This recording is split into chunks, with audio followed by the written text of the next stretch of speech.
Graça e paz, meu amado irmão. Estamos de volta agora para falar do segundo tópico da nossa lição, a quinta lição da nossa escola bíblica dominical. Vamos então para o segundo tópico da nossa lição, cujo tema é inimizades e contendas, ausência de paz. Vamos observar se é isto mesmo que sugere o texto, que as inimizades e contendas é sinônimo da ausência de paz. Eu tenho uma opinião talvez um pouco divergente, que nem sempre as inimizades e as contendas são sinônimos da ausência de paz. Precisamos entender que aquele que serve a Deus, ele não tem inimigos que ele procurou com as suas próprias mãos, mas há pessoas que não irão aprovar a sua conduta de vida, que é uma outra situação que seremos perseguidos por causa da verdade, mas todavia nós não seremos os provocadores desta situação. Eu quero destacar uma situação para chamar a atenção do leitor, logo no começo desse tópico, inimizades e contendas, ausência de paz, sobre Jacó. Jacó, ele aprontou com o irmão, ele mentiu para o irmão, ele enganou o irmão, e a Bíblia afirma que o irmão ficou com tamanho ódio que queria tirar-lhe a vida. A mãe aconselhou que Jacó fugisse, deixasse tudo para trás e fosse para a terra dos seus parentes. E ele acata a decisão da mãe e vai. E lá ele casa, tem filhos, Deus prospera, multiplica a herança dele, e ele se torna um homem rico, com muitos filhos, com muitos servos, com muitos criados. Passados-se décadas e longos anos, Jacó decide retornar e reatar aquela harmonia com seu irmão. E nós entendemos, na leitura da Bíblia, que ele vai à frente, mas no meio do caminho ele tem uma experiência com Deus, que Deus toca na articulação da sua coxa, e ele sai de lá manquejando, e Deus muda o nome dele de Jacó para Israel.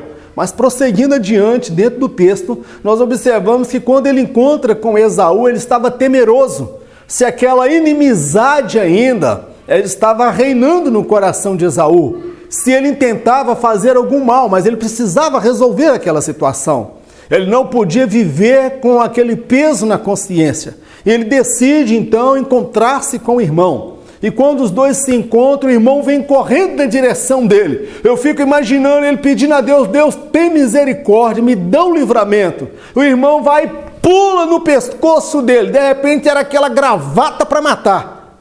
Mas não era nada disso. Era um abraçando, um beijando o outro. Lágrimas sendo derramadas. Aquela inimizade, meu irmão, ela foi cortada naquele momento. Aquele sentimento de ódio ficou no passado, porque ele chega até o irmão, pede perdão, reconcilia-se com o irmão, e foi um momento de alegria, sem comparação, na vida de Jacó e na vida de Esaú. Ele olha à sua volta e pergunta: mas quem são esses que estão contigo? Ele fala: são os teus sobrinhos, sobrinhos que ele nunca viu crescer. Sobrinhos que ele não pegou nos braços. A inimizade, ela rouba das nossas vidas, talvez os momentos mais alegres. Há famílias que não podem se reunir para se abraçar. Há pessoas da mesma família que não podem se reunir para um almoço por causa de uma mágoa, por causa de um rancor, por causa de um ressentimento. A inimizade corrói as melhores oportunidades, as alegrias maravilhosas que Deus nos proporciona. A inimizade, ela vem e nos rouba. E Jacó reconcilia com seu irmão. Mas Jacó, ele faz uma coisa que eu quero chamar a sua atenção. Ele sabia quem era o seu irmão. Ele sabia quem era Esaú. Ele sabia que Esaú, ele era uma pessoa que guardava mágoa. Ele guardava rancor. Ele perdoou aquele momento, ele perdoou aquela hora. Mas ele estava preocupado que, quem sabe, Esaú poderia, num outro momento, criar uma situação difícil e colocar Jacó e toda a sua família em dificuldade. E o texto na Bíblia nos relata que Jacó, ele decide não permanecer ali perto do irmão. Ele teve discernimento, ele teve sabedoria de Deus para perceber que o convívio com o irmão seria perigoso. Então ele prossegue adiante. O irmão o convidou, diz para ele: mora com a gente, habita aqui comigo, a terra cabe nós dois. Mas ele sabia quem era aquele irmão que ele tinha. E ele sabia também quem ele era. E ele sabia dos filhos sanguinários que ele tinha. Jacó tinha filhos que não iriam aceitar afronta, queriam responder olho por olho, dente por dente. Ele, já sabendo disso, ele prossegue adiante. O que eu entendo disso, amados? Que há pessoas que nós devemos restabelecer com elas sim a amizade, pedir perdão, mas nós precisamos ter sabedoria de Deus para aprender a estabelecer até que ponto nós podemos conviver com aquela pessoa. Estabelecer um limite de convivência. Eu não preciso ser inimigo daquela pessoa. Eu não preciso viver com mágoa, rancor, e aquela pessoa também com mágoa e rancor. Eu preciso ter discernimento e sabedoria de Deus para estabelecer um limite aceitável de convivência com aquela pessoa. É isto que eu aprendo com Jacó, estabelecendo limites para uma boa convivência, uma convivência saudável. No seu casamento, você precisa ter discernimento de Deus, saber estabelecer limites, até onde você vai, minha irmã, até onde você pode ir, meu irmão, para manter esse casamento com harmonia. Não dá para levar tudo a ferro e fogo, não dá para ser exigente demais, não dá para ser pelinha demais, não dá para ficar cobrando demais, exigindo demais. Precisa saber estabelecer limites, até na criação dos filhos. Meu amado, as inimizades, elas tiram a nossa paz. Mas quando nós somos perseguidos por causa do Evangelho, por causa da verdade, nós não devemos temer a inimizade. Sabe por quê? Porque muitas vezes essas pessoas desejam que nós passemos para o lado delas, mas nós temos que viver dentro da mentira, temos que viver dentro do engano. E é impossível estabelecer uma paz, um relacionamento, um convívio saudável, onde a outra parte exige da minha parte o silêncio, exige da minha parte a omissão, exige da minha parte que eu seja medíocre, que você seja medíocre, que você concorde com o erro, que você concorde com o engano, que você concorde com a mentira. É impossível estabelecer a paz diante desse quadro, porque nós temos posições e opiniões firmes, baseadas e fundamentadas na palavra de Deus. Vamos então, meu amado, ao nosso primeiro subtópico deste vídeo, que nos diz o seguinte: 3 tipos de inimizades. Inimizade para com Deus, que é a primeira, inimizade entre pessoas, hostilidade entre grupo e pessoas. Há 3 níveis aí de inimizade. A inimizade para com Deus, que é aquele que não conhece o Evangelho e não se reconciliou com o Criador através da salvação de Jesus Cristo. Mas vamos botar a barba de molho. Quem é crente aí, pera lá, vai chegar a nossa vez. É possível um crente ser inimigo de Deus? É possível. A Bíblia fala que aquele que ama o mundo torna-se inimigo de Deus. Aquele que anda segundo a concupiscência da carne, a concupiscência dos olhos e a soberba da vida, ele também se tornará um inimigo de Deus. Aquele que omite os seus pecados, que não confessa, que participa da Santa Ceia em pecado, ele também se torna inimigo de Deus. E o pior inimigo que nós podemos ter é Deus. É por isso que os discípulos, quando foram questionados, falaram: olha, vocês podem sair da cadeia, da prisão, mas com uma condição: que vocês não preguem mais neste nome. E Pedro, naquele momento, se levanta e disse: olha, nós devemos temer antes a Deus do que vocês. Porque no muito que vocês vão conseguir aprender é dar uma surra na gente e nos espancar. Mas o Deus que nós conhecemos, ele tem poder para destruir o corpo, para lançar a alma no inferno e me lançar no dia do juízo final. Meu amado, nós devemos temer a Deus, porque Deus é fogo consumidor. Então, o primeiro nível de inimizade é inimigo com Deus. Outro nível de inimizade, inimizade entre pessoas. Pessoas que não se relacionam bem. Mas eu não estou falando somente de não se relacionar bem. É a ponto de desejar o mal para o outro. É a ponto de criar situações para dificultar a vida do outro. É a ponto de não querer nenhum diálogo com o outro.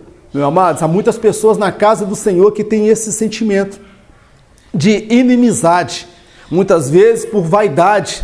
Porque o outro, talvez, ele tenha uma vida com Deus e isso incomoda quem não tem vida com Deus. Meu amado, essas inimizades na igreja, elas podem gerar sérios problemas na obra de Deus. Outro nível é hostilidade entre grupo e pessoas. Há pessoas, por exemplo, que se posicionam a favor de A em detrimento de B. E quem faz parte daquele grupo A é o grupo dos certinhos. Todo mundo que faz parte daquele grupo, eles são bem-vindos, são amigos. Mas quem não faz parte desse grupo é inimigo. Por exemplo, torcida de futebol. Nós vemos aí em São Paulo, as torcidas do Corinthians e a torcida do Palmeiras não quebra-pau. Quem é palmeirense não se casa, não se dá bem, talvez com quem é do time do Corinthians, da torcida do Corinthians. A Gaviões da Fiel. Em Minas Gerais nós vemos os Cruzeiro e Atlético, né? A Galoucura e os cruzeirenses talvez não se batem. Hostilidade entre grupos, então são diferentes níveis de inimizade. Outro nível de inimizade nós vemos entre árabes e judeus, porque eles vivem em conflitos, em guerras. Então nós vemos aí vários níveis de inimizade. Existe também a inimizade entre pessoas, inimizade entre pai e filho. Talvez o pai e filho não se relacionam bem. O filho tem ódio do pai. O pai tem ódio do filho. A mãe tem ódio da filha. A filha tem ódio da mãe. A esposa tem ódio do marido e o marido tem ódio da esposa. Inimizades dentro do mesmo lar. Como podem viver debaixo do mesmo teto, viver debaixo da mesma casa, comerem juntos e ainda nutrir um sentimento de ódio, de inimizade. Pessoas que sentam na igreja, no mesmo banco, ou são membros na mesma igreja e são inimigos. Não tem amizade, parece que um querendo comer o outro. Meu irmão, esse espírito, esse sentimento não procede de Deus. A Bíblia afirma, quando estiver em vós, quando possível for, e estiver em vós, tende paz com todos os homens. Vamos procurar ter a paz com todos os homens. Vamos agora para o nosso próximo tópico da nossa lição. Tópico 2. Inimizade e soberba. A altivez de espírito tem sido uma das razões das contendas e inimizade entre as pessoas. O soberbo não se humilha e nem se arrepende. A altivez e a soberba. Olha, meu amado, isso aí tem sido alvo de muitas brigas dentro da igreja. Eu quero fazer uma breve comparação entre Davi e Saul. O pecado de Davi estava na carne. Davi, a fraqueza dele era o quê? Concupiscência dos olhos. Ele viu e desejou aquela mulher. O pecado dele estava na carne, era concupiscência dos olhos. Mas e o de Saul?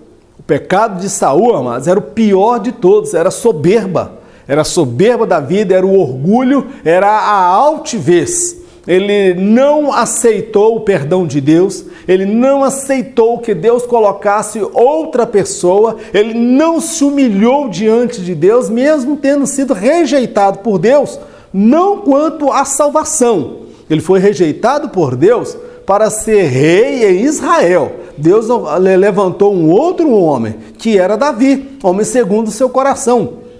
E posso dizer que Saul, ele não tinha mágoa de Davi, ele não tinha ódio de Davi. Na verdade, Saul, ele tinha ódio de Deus. Ele não estava perseguindo Davi, ele estava perseguindo, na verdade, era Deus. Ele se tornou o inimigo de Deus. Deus disse que colocaria um outro no lugar dele, pois ele se esforçou de todas as formas, perseguindo Deus, perseguindo o ungido de Deus. Meu amado, É terrível o pecado da soberba. O soberbo, ele não se humilha. Todos estão errados. Todo mundo tem defeito, mas o soberbo é incapaz de olhar para dentro de si e ver que ele é o causador daquela situação. Ele quer que todo mundo se humilhe perante ele. Ele quer que todos confessem os seus erros e os seus pecados.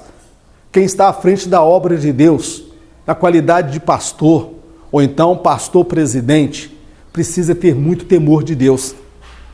Porque muitas vezes ele trata com o pecado na igreja, ele trata com o pecado na vida dos irmãos, mas muitas vezes ele não trata o pecado dentro da sua casa. Muitas vezes ele não trata o pecado na sua vida. A soberba, o seu orgulho, a sua vaidade, o seu eu, a sua história. Ele não se humilha, ele não se arrepende. Inimizade e soberba já levou muita gente para o caminho da perdição. Já fez muitas pessoas perderem o caminho do céu e morrerem nos seus pecados, com o coração cheio de ódio, com o coração cheio de mágoa. Meu amado, a vida é uma roda gigante. Nós não sabemos as voltas que a vida dá. Jesus nos conta uma parábola acerca daquele que é o nosso próximo. Quem é o nosso próximo? Perguntou alguém a Jesus. Jesus fala a parábola de um homem que foi roubado, espancado e deixado à morte. Passou por ali um sacerdote, que era judeu, nem deu atenção para ele, seguiu adiante. Passou também o levita, que era judeu, que era adorador na casa de Deus, e seguiu adiante. E para justamente um samaritano, que não era judeu, que parou para socorrer um judeu. Isto mesmo, Jesus, o que ele quer dizer nessa história? Que nós não sabemos as voltas que a vida dá. Que aquela pessoa que nós perseguimos hoje, que aquela pessoa que nós insistimos em humilhar, que nós insistimos em guardar mágoa, rancor, aquela pessoa que nós não suportamos o sucesso dela, essa pessoa pode nos socorrer no dia de amanhã. Quem sabe, meu irmão, você está aí nesta arrogância, nesta soberba, dizendo que não perdoa, que não se arrepende, que essa pessoa, se quiser, tem que vir até você. Será que não foi você o causador dessa situação? Será que não está no tempo de você liberar o perdão? Inimizade e soberba. Essas duas situações já levou muitas pessoas para fora da comunhão com Deus. Muitas pessoas hoje estão desviadas fora da casa de Deus por causa do orgulho, por causa da soberba. Não conseguiram perdoar, não conseguiram pedir perdão. Prefere perder a salvação, mas que o Espírito Santo de Deus ponha paz e te dê equilíbrio na tomada de decisões. Vamos lá, meu amado irmão, para um texto bíblico. Estas 6 coisas o Senhor odeia, e a 7ª, a sua alma abomina: o que semeia contendas entre irmãos. Eu abreviei aqui, está lá no livro de Provérbios, capítulo 6, versos 16 e 19. Pessoas que causam intriga, briga entre irmãos. É aquela turma do jornal da fofoca. É aquela turma do jornalzinho da mentira que vem falando da vida alheia. Há pessoas que foram chamadas para pregar as boas novas na direção de Deus e cheio do Espírito Santo. Mas aqueles que dão lugar ao diabo, que ao invés de pregar as boas novas, acabam falando da vida alheia, tecendo comentários da vida alheia, queimando, denegrindo a imagem das pessoas, difamando, caluniando a vida das pessoas. Pessoas que causam intriga, separação entre irmãos. Meu irmão, Deus odeia, Deus abomina esse tipo de pecado. Muitas vezes nas nossas santas ceias, nós tratamos pecado de adultério, nós tratamos pecado de pessoa que afastou, nós tratamos vários tipos de pecado, muitas vezes pecados na área da sexualidade. Mas pecado da calúnia, da injúria, da difamação, de pessoas que causam contendas entre irmãos, de pessoas que pegam uma conversa, uma palavra que um disse aqui, e vai lá dizer para o outro com uma outra forma, de uma outra maneira, falando de forma distorcida o que o outro disse. Há pessoas que gostam de ver o circo pegar fogo. Meu irmão, esse espírito não é o espírito de Deus, esse espírito é do diabo. Nós somos chamados para pregar boas novas, para trazer a mensagem do Evangelho, a mensagem da salvação. Mas há muitas pessoas que se deixam usar pelo maligno dentro da casa de Deus. E a Bíblia afirma que o pecador não permanecerá na casa de Deus. As pessoas que causam contenda e separação entre irmãos. Vamos então para o nosso terceiro subtópico e último subtópico agora desse nosso segundo vídeo. Inimizade e facção. Eu destaquei o seguinte: a inimizade entre irmãos pode gerar facção na igreja. Um grupo se posiciona a favor de um em detrimento dos demais, os quais são tratados como inimigos e precisam ser aniquilados. Meu irmão, a facção dentro da igreja, que nós estamos testemunhando aí no Brasil no início do ano, aqueles grupos, aquelas facções nos presídios ali, PCC contra outros grupos criminosos, ali em rixa, um brigando, matando com o outro, são facções. E o que é uma facção? Não é você estar do lado da verdade. Meu amado, nós que servimos a Deus, nós não podemos ter pessoas que nós temos como os preferidos, ter preferencialismo a uns em detrimento do outro. Eu não vou ficar ao lado de alguém, apoiar alguém que está em errado, que está no pecado, meu querido. Eu preciso me posicionar a favor da verdade. Pode ser minha mãe, pode ser meu filho, pode ser meu irmão, pode ser parente, uma pessoa que eu amo muito. Se eu quero de fato ajudar esta pessoa, eu tenho que me posicionar a favor da palavra, a favor da verdade. Aí eu posso ajudar esta pessoa. Mas o que acontece? Há pessoas na casa de Deus que se posicionam a favor de A e de B, sem antes consultar a Deus. Quem é que está certo acerca daquela demanda, acerca daquela situação? E cria-se uma verdadeira facção, grupos dentro da igreja. Um grupo que apoia fulano e o outro grupo que apoia Beltrano. Agora, quem é do grupo que apoia fulano, não dialoga, não conversa, e tem aqueles que pertencem àquele outro grupo como inimigos. E precisam ser destruídos e aniquilados, serem perseguidos e até colocados para fora da igreja. Não tem oportunidade para cantar, não tem oportunidade para louvar, não tem oportunidade para pregar, para fazer nada, meu irmão. Isso é facção na casa de Deus. E nós vemos aí muitas pessoas se posicionando de forma equivocada, meu irmão. Eu não tenho que me posicionar a favor de A ou B, eu tenho que ficar do lado da verdade. E aquele que estiver do lado da verdade, eu vou caminhar com ele, meu querido. Agora, apoiar alguém que está no erro, apoiar alguém que está no engano, apoiar alguém que não vive mais a verdade, meu irmão, isso aí nós não podemos e devemos de forma alguma. Nós devemos nos posicionar a favor do que é verdadeiro, do que é lícito, do que é puro, observar se a pessoa está andando em conformidade com a palavra de Deus. Amém, meu querido? Vamos então para o nosso encerramento desse momento e eu quero trazer uma última reflexão ainda dentro desse vídeo.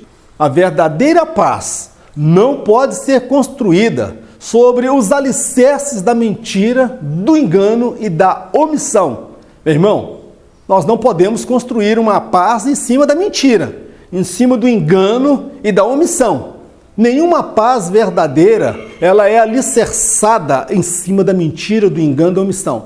Vou dar um exemplo para você entender o que eu estou querendo dizer. No livro de Apocalipse, a Bíblia afirma que os judeus, eles serão beneficiados. O anticristo se manifestará e conseguirá estabelecer a paz entre árabes e judeus. Ele vai conseguir trazer uma paz no mundo. Ele vai conseguir trazer segurança ao mundo. Mas em dado momento, os judeus vão perceber que aquela paz que eles estavam experimentando era uma paz baseada na mentira, baseada no engano, e eles terão a coragem de se posicionar contra o anticristo.